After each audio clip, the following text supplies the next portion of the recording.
In this video, I will show you how to make your phone number clickable in WordPress. Let's get started. In order to do that, let's head over and add it on a page. So on default, I will add it on my contact us page.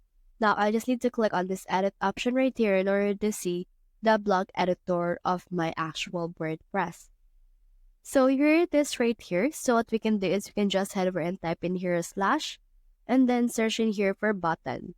You can see this button right here. So let's head over and click on this. And then let's name this call me or call us. And then you can see in here the option for link.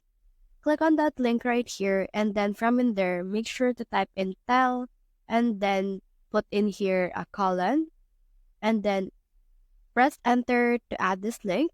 And then once it's been added, you can head over and add in here your phone number that you want, and then from in there, click on the save option. Once you have actually saved that, once people click on this particular button, they should be able to click on your phone number and they should be able to call you. So that's the whole process. If you have found this video helpful, simply leave a like below or subscribe because it helps reach more people. See you soon.